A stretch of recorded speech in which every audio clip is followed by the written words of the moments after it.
Monsieur Aseke, bonjour.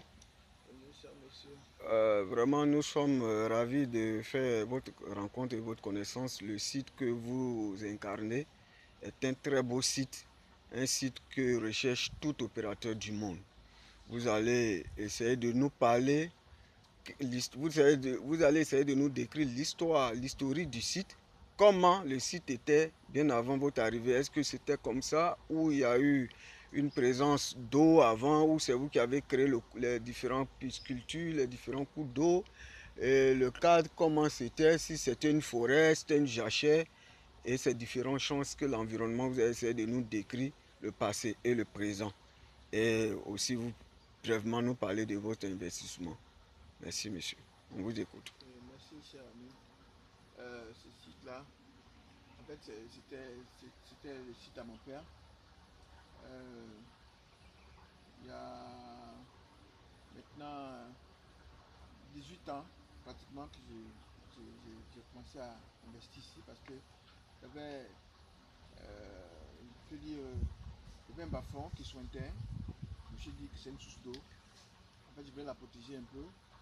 Et puis, comme le système écologique, je voyais qu'on avait besoin de quelque chose pour protéger un peu la ville. Et puis, j'ai dit, bon, pourquoi ne pas reboiser le coin là pour garder l'environnement, pour garder la source d'eau, pour protéger un peu, de sorte que les gens ne viennent pas détruire, parce que c'est une zone industrielle, et tout le monde allait mettre des déchets dedans.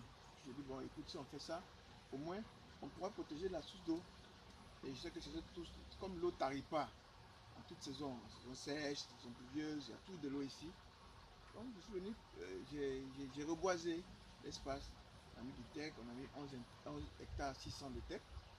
On a mis sur le site. Bon, je suis parti après, j'ai voyagé un peu après, je suis parti un peu à l'extérieur. Je suis revenu, je crois, 7 ans après.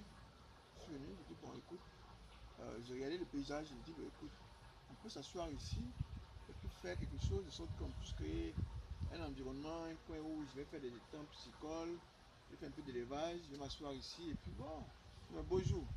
Je dis, de toute façon, si j'ai un travail, qu'est-ce que je peux faire et tout, c'était trop difficile. Je dis, bon, je fais un petit coin où je m'assois, je m'installe et puis je vais profiter de l'air pur et tout, comme j'ai fait. Un peu chaque fois, les amis venaient manger ici. Toutefois, comme j'avais des animaux ici, les gens venaient manger. Et le me disait, écoute, pourquoi tu ne fais pas un coin où on peut faire un restaurant? Parce qu'après, ils finissent de manger, ils laissent toute la poubelle ici, ils s'en vont, les gens disent, mais faire un restaurant, de sorte que quand on vient là-haut de payer la nourriture en ville pour venir, on va manger sur place. J'ai fait un petit restaurant par la suite.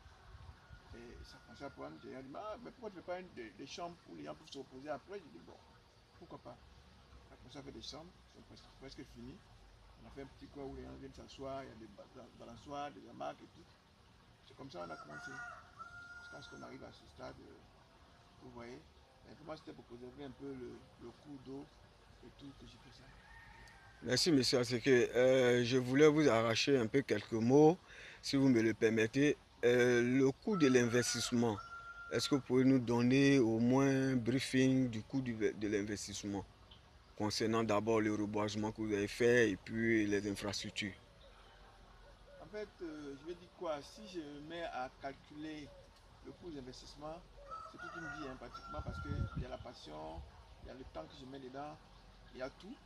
Et je ne peux pas dire que je peux évaluer, je ne peux pas évaluer parce que c'est toute une partie de ma vie. Je ne sais pas comment évaluer ça. Euh, Les gens, merci, merci, monsieur Aseke. Je voudrais aussi vous prendre au mot, autant pour moi. Euh, Quel apport souhaiterez-vous comme ça du gouvernement, de la communauté nationale comme internationale? Quel apport? je disais que tout le temps les gens viennent me voir pour me dire écoute, pourquoi tu ne tailles pas tes bois, pourquoi tu ne vas pas des bois, pourquoi tu ne fais pas ceci. Les bois, les techs ont 17 ans, il y en a des gros, il y en a des plus gros, il y en a des petits et tout. Je leur dis souvent que moi, c'est pas trop le côté argent qui est mon problème. Mon problème, c'est comment on va vivre dans un environnement où les gens, où c'est sain et que les animaux, les booster dans la brousse et tout, s'ils peuvent rester ici pour s'épanouir, mais c'est bon pour moi. Et moi, je demande surtout à l'État, d'aider tous ceux qui font un peu d'écologie. Parce que souvent, ça, on peut arriver que il se peut que tu manques un peu d'argent, tu dis, ah, puis tu es tenté parce qu'on te dit, écoute, pourquoi tu ne fais pas ta pause? Et puis tu es là, tu n'as pas l'argent. Et puis tu apportes l'écologie aux gens, et puis tu n'as pas les moyens. Tu te dis, mais écoute, pourquoi ne pas enlever? Pourquoi ne pas détruire? Mais ça sert à quoi finalement? C'est ça. Donc c'est un peu ça quoi. Si l'État peut apporter des subventions à tous ceux qui ont planté quelque chose, des arbres et tout, il faut qu'ils participent à l'écologie, il faut les soutenir quoi. Merci pour cette belle réponse. J'ai un petit pincement au cœur concernant ce si beau cadre que vous avez mis pour lutter contre le problème environnemental.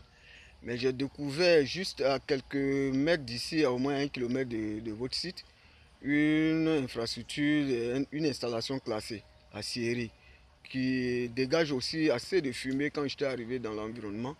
Et vous avez essayé d'échanger avec les responsables de ces différents établissements.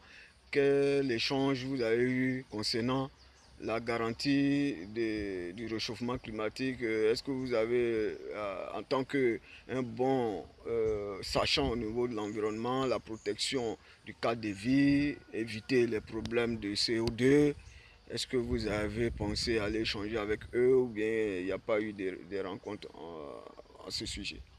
Bon, je peux dire qu'ils me soutiennent de temps en temps. Quand j'ai un problème de route, je les appelle. Quand je les négocie, ils viennent m'aider très souvent. Mais c'est pas, je sais pas, vraiment, on est de bons voisins, il faut dire, parce qu'on est de bons voisins. Et puis, comme ils savent ce que je veux, ils savent ce que j'ai dans la tête. En tout cas, ils me soutiennent de temps en temps. Je demande leur aide, leur appui et tout pour faire surtout la route. Ils m'aident. Ok, merci. Mais concernant le problème je vois, j'ai vu tout à l'heure plein de CO2, qui est la fumée qui se dégage et jusqu'en le vent l'emporte vers le site. Et au niveau des autorités de ces établissements, cette installation classée, est-ce qu'ils ont aussi pris des mesures pour réduire ces gaz nocifs qui peuvent vraiment atteindre la population? Bon, comme je dis toujours, ici, avec les arbres là, nous retenons beaucoup. euh, vous allez voir dans les textes, il y en a beaucoup qui sont tombés parce qu'avant, il y avait un grand vent souvent qui traverse la ville. Et les textes retiennent tellement le vent que vous allez voir beaucoup de bois qui part, tout ça, quand ça arrive en ville. Et on a les scieries aussi, la scierie du bois qui vient. Vous allez voir sur les feuilles, à des moments, on trouve la scierie de bois. Et je crois que c'est eux de voir, c'est pas moi. Moi, je dis, je suis pas l'État, je fais ce que je peux. Et puis voilà, c'est bon quoi. Monsieur Aseke, une autre question. Les étangs que vous avez dressés, vous en avez combien? Quelles sont les espèces de poissons que vous y mettez dedans et quels sont les temps pour lesquels il peut y avoir des visites touristiques, et la restauration, l'hébergement, parce que j'ai vu un bâtiment qui peut abriter des touristes pour leur passage. Et qu'est-ce que, au niveau des étangs et puis des infrastructures, vous pouvez nous briefer un peu là-dessus, le nombre d'étangs et les espèces qui sont là-dedans?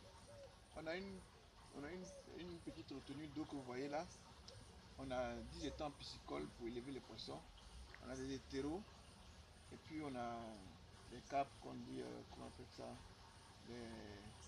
des tilapias. Voilà. On a quelques silures par endroit.